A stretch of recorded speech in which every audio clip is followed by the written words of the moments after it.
यह कहानी एक ऐसी अदालत की लड़ाई की है जहां परिवार, संघर्ष और न्याय की जद्दोजहद एक नए मोड़ पर पहुंच जाती है। जनक, जो कभी एक साधारण लड़की थी, अब अपने जन्म का हक हासिल करने के लिए अदालत में खड़ी है। उसके खिलाफ अनिरुद्ध बोस, उसके ससुर, और अर्शी, उसकी सौतेली मां है। इस कहानी का केंद्र बिंदु तब बनता है जब जनक कोर्ट में अपनी पहचान का दावा करती है और यह साबित करने के लिए कानूनी रास्ता अपनाती है कि वह अनिरुद्ध और नूतन की बेटी है। यह सिर्फ संपत्ति का मामला नहीं है, बल्कि एक बेटी का हक और उसके अस्तित्व का सवाल है।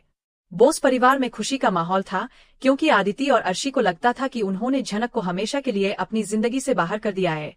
लेकिन उन्हें यह नहीं पता था कि झनक अब वो डरी सहमी लड़की नहीं रही। वह नूतन की बेटी है और अपनी पहचान और हक को हासिल करने के लिए वापस आ चुकी है। जनक अब हर कीमत पर अपनी पहचान को साबित करने के लिए तैयार है, और इसके लिए वह कोर्ट का दरवाजा खटखटाती है। उसकी यह लड़ाई अब सिर्फ दो औरतों के बीच नहीं है, बल्कि एक पिता और एक बेटी के बीच है।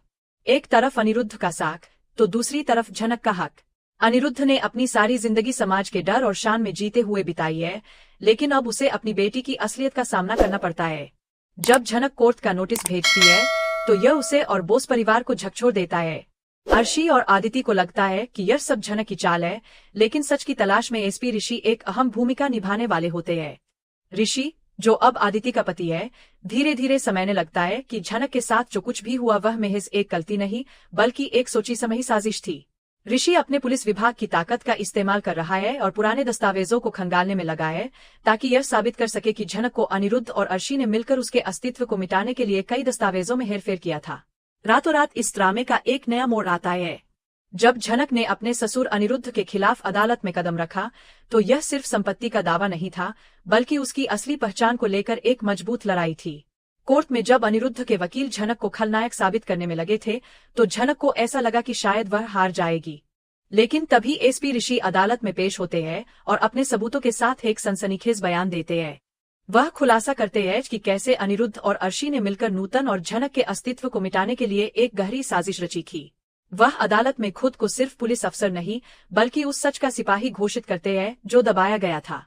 ऋषि की यह गवाही, जो अनिरुद्ध के खिलाफ जाती है, हर किसी के लिए एक चौंकाने वाला पल बन जाती है। अदालत में यह सच सामने आता है कि झनक असल में अनिरुद्ध और नूतन की वैध बेटी है। इसके साथ ही ऋषि यह भी बताते हैं कि डीएनए रिपोर्ट्स में छेड़छाड़ की गई थी और इस सब को छिपाने के लिए पैसे दिए गए थे। यह सब सुनते ही अनिरुद्ध की आंखों में घबराहट और डर का माहौल छा जाता है। अदिति को भी इस पूरी सच्चाई से मुंहकी खानी पड़ती है। उसका विश्वास, जो कभी अपने पति ऋषि पर था, अब टूट चुका होता है। वह सोचने लगती है कि ऋषि ने झनक का साथ क्यों दिया, जबकि वह उसकी सौतेली बहन थी। लेकिन जब जज ने इस मामले में नए सिरे से डीएनए टेस्ट का आदेश दिया, तो इसका मतलब था कि झनक की सच्चाई को आखिरकार स्वीकार किया जाएगा।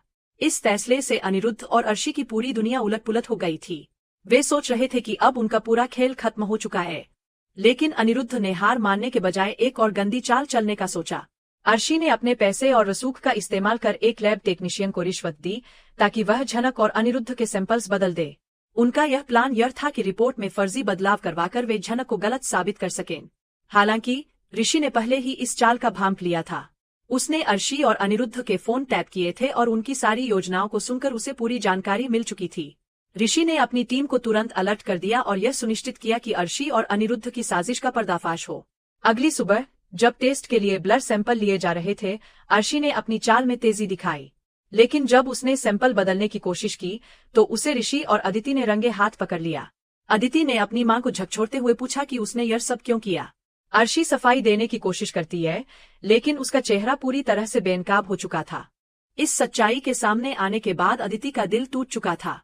वह अपनी मां और पापा की सच्चाई को अब मान चुकी थी। वह इस पूरी साजिश को समझ चुकी थी और अब उसे एहसास हुआ कि उसकी पूरी जिंदगी झूठ पर आधारित थी। इस दौरान ऋषि ने अपना दमदार बयान दिया कि वह केवल अपनी पत्नी या परिवार के लिए नहीं, बल्कि सच के लिए लड़ रहे थे। अब यह पूरी लड़ाई सच की थी और झनक ने इसे जीतने के लिए अपनी पूरी ताकत लगा दी थी। जब तक अनिरुद्ध और अर्शी की काली करतूतें सामने आती रही, तब तक उनका साम्राज्य गिर चुका था। इस पूरे घटनाक्रम में वह एक बात साबित होती है कि हमेशा सच ही जीतता है, चाहे वह कितनी भी गहरी साजिश के बीच क्यों न छिपा हो। अदिति अपने कमरे में अकेले बैठी थी, गहरे विचारों में डूबी हुई।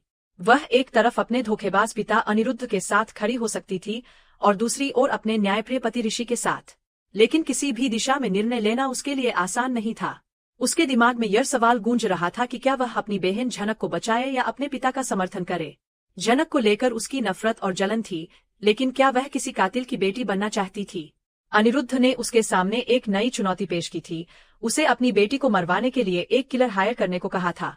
अदिति ने इस सबको इंटरकॉम पर सुन लिया था और अब वह एक बड़े धर्म संकट में फंसी हुई थी।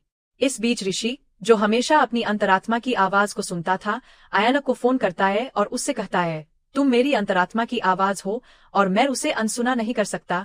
यह संवाद दर्शकों को इशारा करता है कि ऋषि के दिल में अब भी झनक के लिए वह जगह है जो कोई और नहीं ले सका। जैसे ही रिपोर्ट के दिन की तारीख तय होती है, अनिरुद्ध की स्थिति और भी कठिन हो जाती है।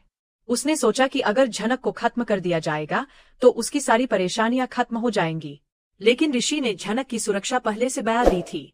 अदिति को यह सब सुनने का मौका मिलता है और अब उसके सामने वह बड़ा फैसला लेने का वक्त था। अदिति ने अंत में यह फैसला किया कि वह झनक को बचाने जाएगी। रात के अंधेरे में वह गाड़ी तेज रफ्तार से चला रही थी और उसके दिमाग में सिर्फ एक ही आवाज गूंज रही थी, झनक को बचाओ। लेकिन जैसे ही वह झनक के घर के पास पहुंचती है, वह देखती है कि एक नकाबपोश आदमी दीवार फांद कर झनक पर हमला करने की कोशिश कर रहा है। अदिति ने बिना अपनी जान की परवाह किए झनक को बचाने के लिए दौड़कर हमला करने वाले के सामने आ खड़ी होती है। तभी पुलिस जीप आती है और एसपी ऋषि, जो पुलिस की गाड़ी से कूदकर बाहर निकलते हैं, हवा में फायर करते हुए उस हमलावर को पकड़ने में सफल होते हैं।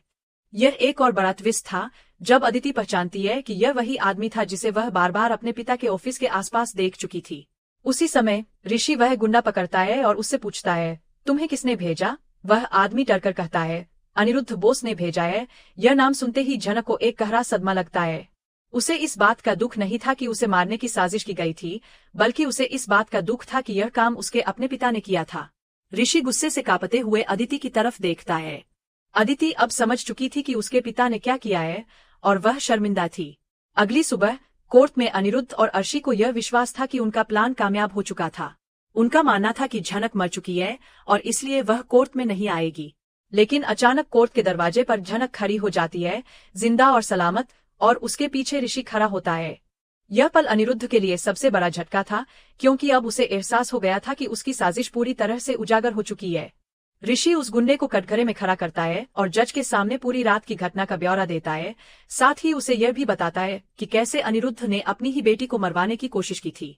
लेकिन सबसे बड़ा धमाका तब होता है जब ऋषि जज के सामने सीलबंद लिफाफा पेश करता है, डीएनए रिपोर्ट। यह रिपोर्ट साबित करती है कि झनक अनिरुद्ध बोस और नूतन की जैविक बेटी है। यह खुलासा पूरी कोर्ट में शोर मचाने का कारण बनता है और अनिरुद्ध को जैसे कड़ा झटका लगता है। जज उस रिपोर्ट को पढ़ते हैं और घोषणा करते हैं कि झनक को अब बोस परिवार की संपत्ति का पूरा अधिकार मिलेगा। इसके बाद अनिरुद्ध को हत्या की साजिश के जुर्म में तुरंत हिरासत में लिया जाता है। रजनी पेपर्स को देखती है और कहती है, कुछ तो गलत है इनमें। वह परेशान होकर अनुपमा से कहती है, तुम्हें इन पेपर्स को साइन नहीं करना चाहिए। इसी दौरान एपिसोड खत्म हो जाता है। अगले एपिसोड में हम देखेंगे कि अनुपमा सेंटा क्लॉज बनकर क्रिसमस मनाती है और राही सबसे पहले गिफ्ट लेने के लिए जाने लगती है। तभी प्रेरणा उससे टकराती है। राही गुस्से में आकर कहती है, क्या तुम्हें कोई शर्म नहीं आती? प्रेरणा कहती है, जो चीज मुझे अच्छी लगती है वह मेरी होती है। प्रेरणा फिर अनुपमा से मिलती है और कहती है, आपका और मेरा तो पुराना रिश्ता है। प्रेरणा प्रेम को प्यार से देखती है और राही को यह देखकर हैरानी होती है। आज का एपिसोड यहीं खत्म होता है और हमें कमेंट करके बताएं कि आपको यह एपिसोड कैसा लगा। साथ ही डेली अपडेट्स के लिए इस वीडियो को लाइक करें और हमारे चैनल सीरियल अड्डा को सब्सक्राइब जरूर करें।